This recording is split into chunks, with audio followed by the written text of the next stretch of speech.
Assalamualaikum warahmatullahi wabarakatuh. Salam sejahtera untuk kita semua. Kami mengucapkan selamat datang kepada para pimpinan perusahaan tercatat, tamu undangan, serta Bapak dan Ibu investor dan calon investor dalam kegiatan Public Expose Live 2023. KSEI bersama dengan OJK, BEI, dan KPI mendukung penuh pelaksanaan Public Expose Live 2023 dalam rangka memperingati 46 tahun diaktifkannya kembali pasar modal Indonesia. Acara ini merupakan bentuk transparansi dan keterbukaan informasi perusahaan tercatat kepada Bapak Ibu hadirin sekalian. Pada acara ini, peserta dapat mendengarkan informasi terkini mengenai kinerja, perkembangan bisnis, kondisi keuangan, maupun rencana dari perusahaan tercatat. Tentunya kami berharap seluruh informasi yang disampaikan dapat menjadi salah satu dasar bagi investor untuk pengambilan keputusan berinvestasi, serta meningkatkan kepercayaan masyarakat untuk berinvestasi di pasar modal Indonesia. Sebagai bentuk perlindungan investor, KSEI telah menyediakan fasilitas akses KSEI yang dapat dimanfaatkan oleh investor untuk memantau portofolio investasinya. Fasilitas akses KSEI juga terhubung dengan sistem Easy KSEI, di mana investor dapat mengikuti rapat umum pemegang saham secara online. Semoga pengembangan infrastruktur yang kami sediakan ini bermanfaat bagi industri, khususnya bagi investor, dalam berinvestasi di pasar modal secara efektif dan efisien. Selamat mengikuti acara Public Expose Live 2023. Terima kasih. Wassalamualaikum warahmatullahi wabarakatuh. Selamat sore Bapak dan Ibu. Assalamualaikum warahmatullahi wabarakatuh. Salam sejahtera untuk kita semua. Shalom, Om Swastiastu, Namo Buddhaya, salam kebajikan. Kami ucapkan terima kasih atas kehadiran Bapak dan Ibu dalam acara Public Expose Live 2023 dalam rangka 46 tahun diaktifkannya kembali pasar modal Indonesia. Perkenalkan Bapak Ibu, saya Kezia Tujuh yang akan memandu sesi kali ini. Pada sesi Public Expose Live kali ini akan diisi oleh PT Nippon Indosari Korpindo Tbk atau yang dikenal dengan kode perdagangan ROTI atau ROTI.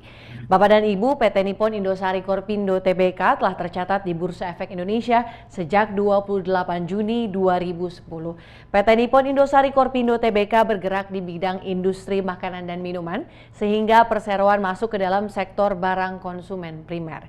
Dan Bapak Ibu izinkan kami menginformasikan bahwa peserta Public Expose Live 2023 dilarang merekam dan menyebarluaskan sesi Public Expose ini tanpa izin resmi dari Bursa Efek Indonesia. Dan selanjutnya, hadirin yang kami hormati, saat ini telah hadir di hadapan Bapak dan Ibu peserta, yakni manajemen dari perseroan. Untuk itu izinkan saya menyapa. Yang pertama, selamat sore kepada Ibu Arlina Sofia selaku Director of HR.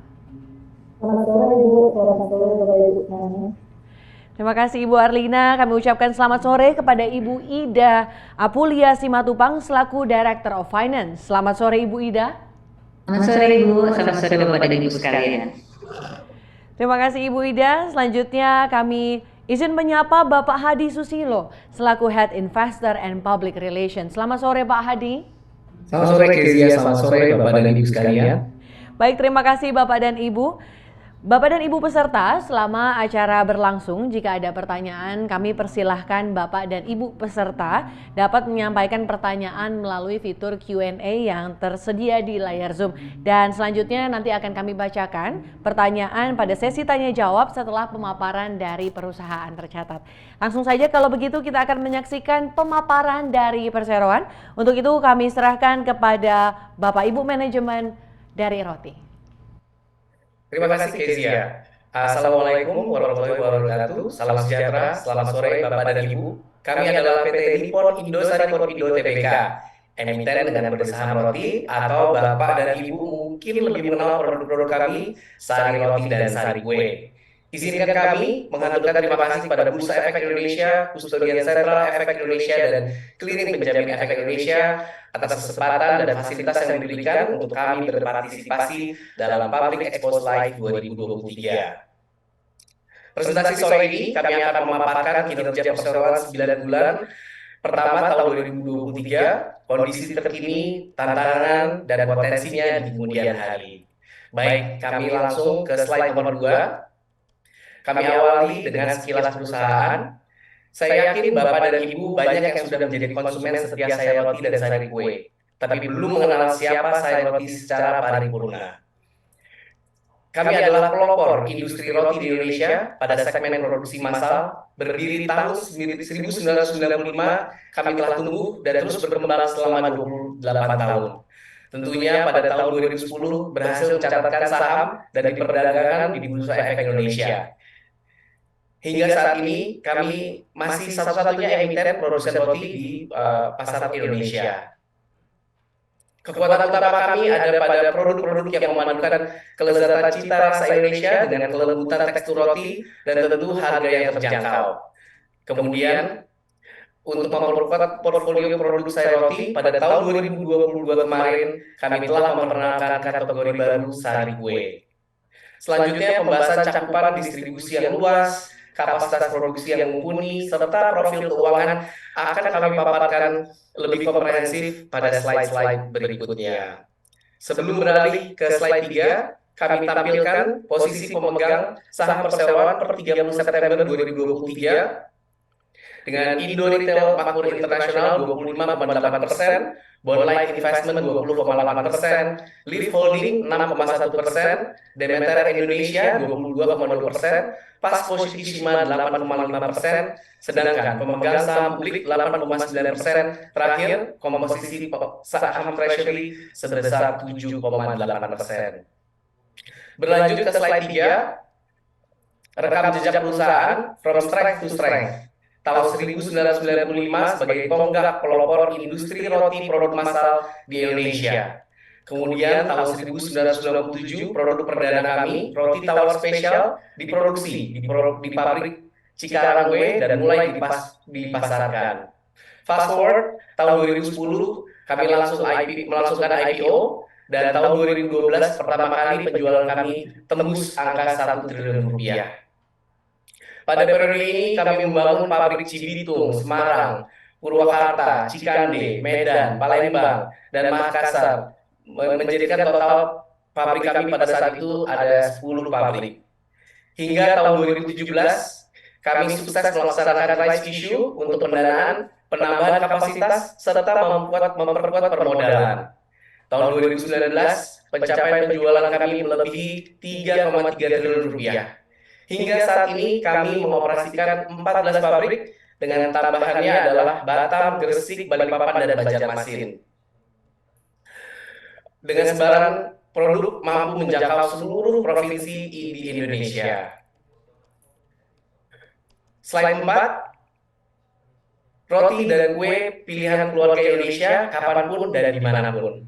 Berdasarkan gambar di atas, terdapat 3 kelompok besar produk kami, terbagi menjadi roti tawar, roti manis, dan kue.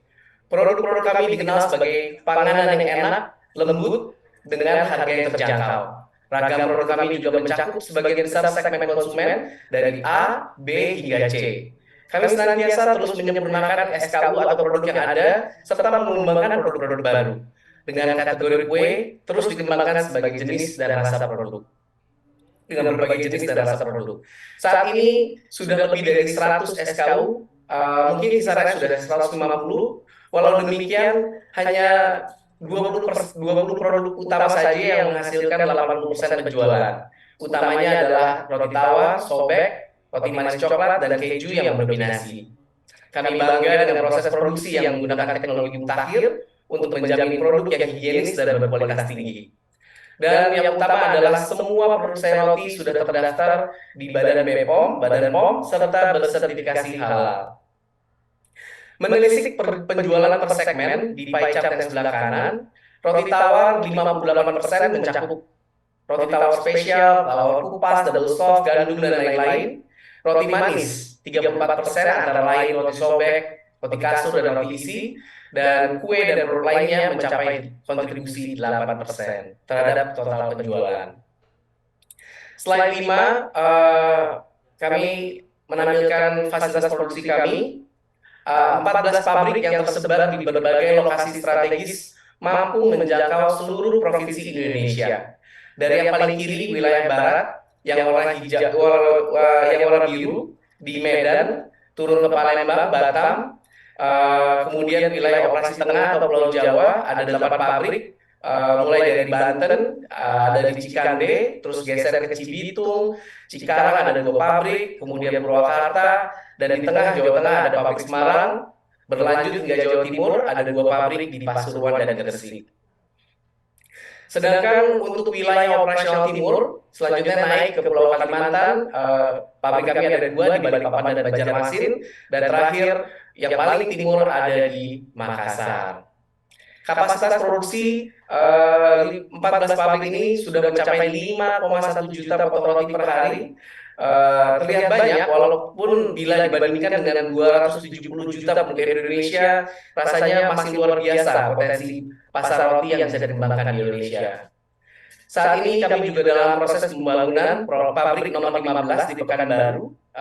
Kalau dilihat di Pulau Sumatera yang di tengah-tengah berwarna merah. Kami masih mentargetkan penyelesaian akhir tahun ini, tapi kemungkinan besar baru akan terrealisasi di awal tahun depan. Total 15 pabrik nantinya akan cukup untuk mendukung pertumbuhan sampai dengan tahun 2025 sebelum kami akan menambah kapasitas produksi lagi. Foto-foto pabrik dapat Bapak dan Ibu lihat di sisi sebelah kanan slide kami, dan pie chart bagian bawahnya merupakan gambaran bahwa regional tengah dan Jawa atau Jawa masih mendominasi penjualan dengan kontribusi 55% dibandingkan regional timur dan barat yang berkontribusi sekitar 45% saja. Selanjutnya slide ke-6. Salah satu keunggulan dari sari roti, sari kue dibandingkan kompetitor adalah jangkauan distribusinya yang terluas dan terlengkap. Produk sari roti tersedia di lebih dari 88.000 titik penjualan di seluruh Indonesia, baik pada kanal modern maupun kanal tradisional. Kanal modern atau MT biasa disebut adalah kontributor terbesar penjualan. Dapat kami sampaikan bahwa outlet MT terbesar yang menjual produk sari roti adalah outlet Indomaret dan Alfamart. Tentu saja kami hadir di hampir seluruh, lebih dari 50 rantai minimarket, supermarket, dan hypermarket di Indonesia. Beberapa fotonya kami tampilkan di sebelah kanan atas, dan kami juga menjangkau konsumen kami melalui kanal tradisional. Berbagai ragam jaringan tradisional termasuk warung, sepeda, dan sepeda motor yang berkeliling di sekitaran rumah Bapak dan Ibu. Kami bekerja sama dengan lebih dari 1.000 distributor dan agen untuk mendistribusikan di kanal tradisional. Sebagai catatan, dari 88.000 outlet yang menjual sari roti, kalau di pie chart di sebelah kanan, sebarannya terbagi hampir sama rata. 49% di outlet modern trade, minimarket dan supermarket, dan 51% outletnya ada di kanal tradisional, di warung, sepeda, dan sepeda motor. Berlanjut ke slide nomor 7, sekilas kinerja keuangan roti. Kali ini kita tampilkan historical performance medio 2017 hingga 2022. Secara khusus juga menampilkan bagaimana di tengah terpaan pandemi, roti tetap menghadirkan kinerja yang kuat. Bila Bapak dan Ibu melihat sisi kiri atas, rekam jejak penjualan, di tahun 2017 pada kisaran 2,4 triliun, bertahap naik ke 2,7 dan kemudian lompat ke 3,3 triliun rupiah di 2019 sebelum pandemi.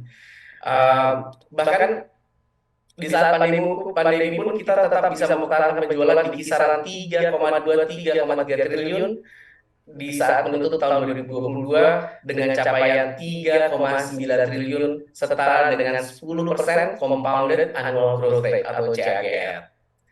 Bila menelisik di bawahnya grafik laba bersih pada bahkan mencatatkan CAGR yang lebih tinggi hingga 24% Bapak dan Ibu.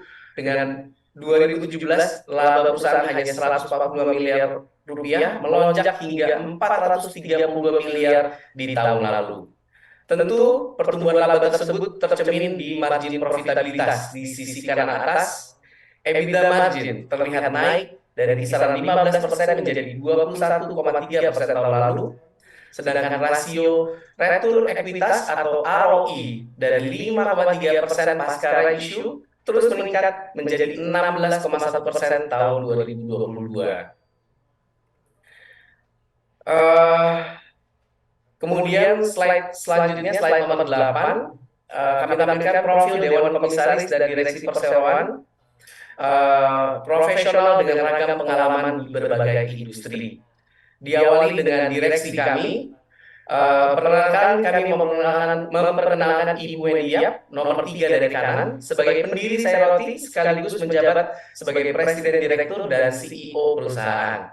Kemudian bersama kita sore hari ini ada 2 anggota direksi, Ibu Ida Apulia dan Ibu Arlina Sofia.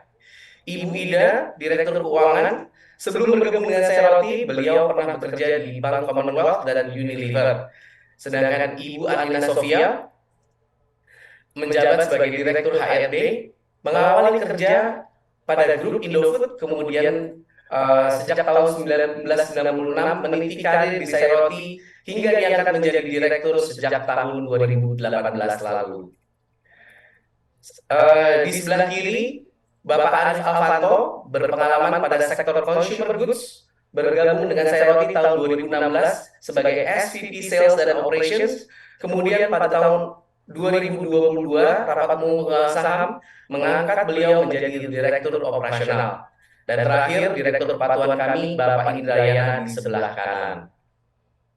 Sedangkan Dewan Komisaris kami pada sisi sebelah kiri dipimpin oleh Bapak Beni Setiawan sebagai Presiden Komisaris, diapit Bapak Jaka Prasetya dan Bapak Yusuf Arbianto yang merupakan Komisaris Independen. Selanjutnya, paparan hasil kinerja 9 bulan 2023 dimulai dari laba rugi 9 bulan 2023. Cuplikannya disajikan dalam tabel di sisi kiri atas, bagaimana 9 bulan 2023 penjualan meraih 2,8 triliun rupiah, sedikit turun hanya 0,9%, lebih rendah dari periode yang sama tahun lalu. Namun bila dibandingkan dengan 2021 di bar chart yang di bawah, penjualan tersebut masih significantly lebih tinggi, 16,5% lebih tinggi daripada 9 bulan 2021. Sebagaimana diketahui, awal tahun ini kita dihadang dengan cuaca ekstrim. Tentu karena umur produk roti dan kue yang relatif singkat, maka musim hujan yang lebat, bahkan banyak banjir melanda wilayah Indonesia saat itu, sempat mempengaruhi distribusi produk kami baik pada kanal modern maupun kanal tradisional.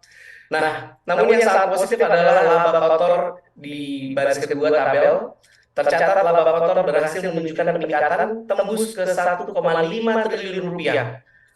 Nanti akan kita telah bagaimana tren harga bahan baku dan biaya produksi di slide selanjutnya. Sedangkan penerapan strategi penetrasi pasar menyebabkan tekanan pada EBITDA pun pada 9 bulan pertama tahun 2023, Roti mampu mencatatkan laba bersih sebesar 230 miliar rupiah. Berlanjut ke slide 10. Pada slide ini kami coba jabarkan kinerja laba rugi per kuartal di tahun 2023 ini. Kembali ditampilkan rangkumannya di tabel sebelah kiri atas. Kuartal terakhir atau third quarter 2023, Roti meraih capaian tertinggi dengan penjualan lebih dari 1 triliun rupiah atau naik hampir 15% quarter on quarter. Dapat disampaikan bahwa musim hujan yang ekstrim mempengaruhi penjualan kuartal 1 karena hambatan distribusi yang tadi disampaikan pada kanal modern maupun tradisional. Kemudian pada kuartal kedua di bar chart sebelah bawah terlihat penjualan menurun. Ini seiring dengan kondisi di bulan puasa di mana tren konsumsi roti menurun karena fenomena konsumsi roti yang turun di setiap bulan puasa. Ini yang kami sebut dengan seasonality. Nah, bila ditelaah per kuartalnya maka terlihat jelas margin laba kotor, EBITDA dan laba bersih bertahap membaik dari kuartal 1, kuartal 2, dan kuartal 3 seiring peningkatan penjualan atau produktivitas serta mulai stabilnya harga bahan baku. Laba bersih kuartal 3 2023 mencapai 111 miliar rupiah, merupakan peningkatan signifikan dari hanya 69 miliar pada kuartal kedua atau bahkan atau peningkatan 60% kuartal on kuartal. Bahkan lebih dari peningkatan 2 kali lipat bila kita bandingkan dengan pencapaian kuartal 1 kemarin yang hanya sekitar 49 miliar rupiah saja. Kemudian slide 11 kita membuka kontribusi penjualan per kanal distribusi. Terlihat di pie chart sebelah kanan bahwa kanal distribusi modern trade tetap mendominasi dengan kontribusi 74% terhadap total penjualan. Penambahan jumlah outlet dan meningkatnya aktivitas konsumen untuk mengunjungi minimarket serta supermarket diharapkan dapat terus mendorong penjualan modern trade ini. Penjualan dari kanal modern trade relatif stabil, 743 miliar pada kuartal 3 2023 dengan mencatatkan peningkatan 12% quarter on quarter. Kemudian pada kanal general trade, kanal tradisional, third quarter mencapai 271 miliar atau naik 23% dibanding kuartal 2 setelah para hawker, motor, dan sepeda kembali dari mudik hari raya. Secara umum dapat kami sampaikan bahwa penurunan penjualan di kuartal 2 lalu baik pada kanal distribusi MT dan GT terlihat di bar chart di bawah adalah karena tren konsumsi roti yang rendah selama bulan puasa. Berlanjut ke slide nomor 12, kami akan paparkan terkait dengan beban pokok penjualan. Di bar chart sebelah kiri terlihat beban bahan baku dan kemasan secara total relatif stabil pada rentang 61 hingga 62,2%. Artinya, secara umum, tren harga tepung terigu yang lebih baik tahun ini dapat mengkompensasi kenaikan harga bahan baku lainnya. Dengan peningkatan penjualan di kuartal 3, maka peningkatan produktivitas pabrik tersebut berdampak positif pada margin laba kotor. Pada bar chart sebelahnya terlihat gross margin yang mampu meraih 55% di kuartal 3 2023 atau yang tertinggi. Kuatnya kinerja gross margin kuartal 3 kemarin mampu menaikkan secara total gross margin 9 bulan 2023 mencapai 53,4%. Perbaikan yang sangat signifikan bila dibandingkan dengan 9 bulan 2022 yang hanya 51,7% bila Bapak dan Ibu ingat di slide nomor 9 tadi. Sebelum kita membahas neraca keuangan, kami akan menjabarkan sedikit usaha perusahaan meningkatkan efisiensi dan produktivitas di slide nomor 13. Komitmen kami meningkatkan kinerja tercermin dari rasio beban gaji terhadap penjualan yang terjaga pada level produktif 13,5% hingga 14,2% di tahun ini. Tren produktivitas ini sangat baik dan terus meningkat. Terlihat dari terutama bila dibandingkan dengan rasio beban gaji terhadap penjualan pada tahun 2020 kemarin puncaknya pada 17,4%.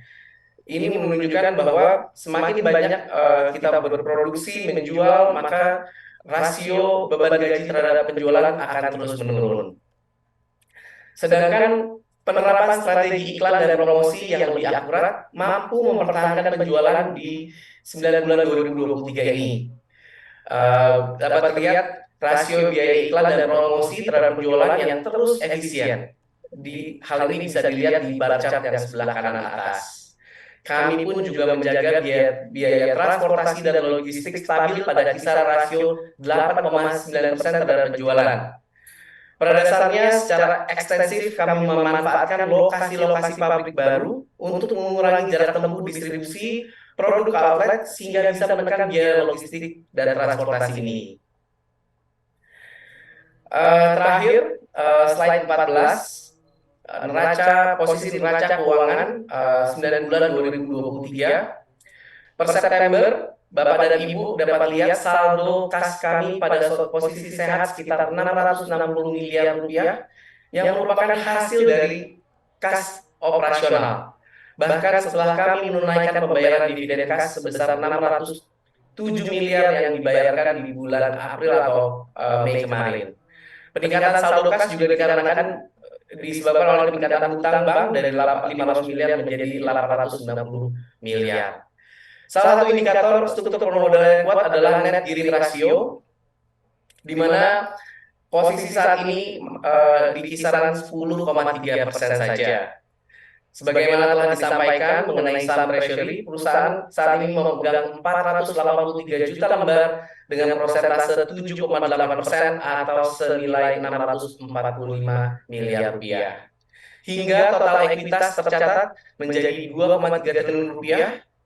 Dan poin yang terakhir, belanja modal atau capex dapat kami sampaikan telah dibelanjakan sebesar 107,7 miliar atau setara dengan 57% dibandingkan belanja setahun penuh tahun 2022. Demikian paparan kami untuk sore ini.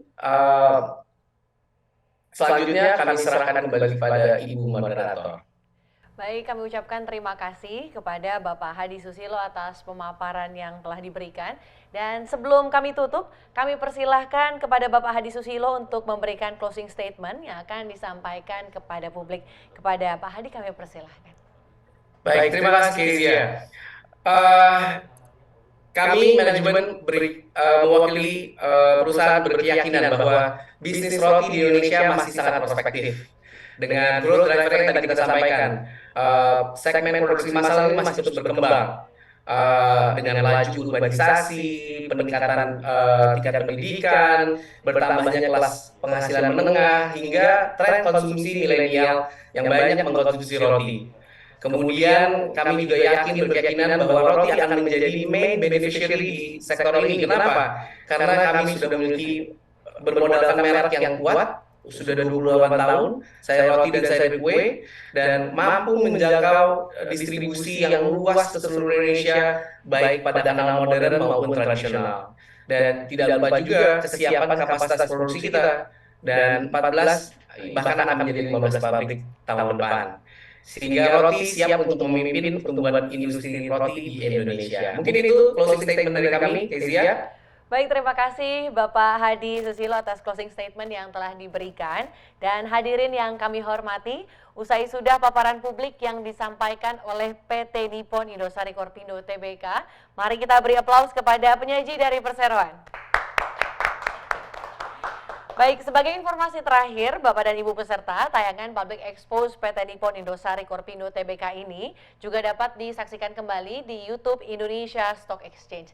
Atas nama penyelenggara, kami ucapkan terima kasih banyak kepada Bapak dan Ibu manajemen dari PT Nippon Indosari Korpindo Tbk dan juga kepada seluruh peserta yang sudah hadir dalam acara ini. Dan sampai jumpa pada acara Public Expose Live yang akan datang. Akhir kata, aku investor saham, maju terus pasar modal Indonesia.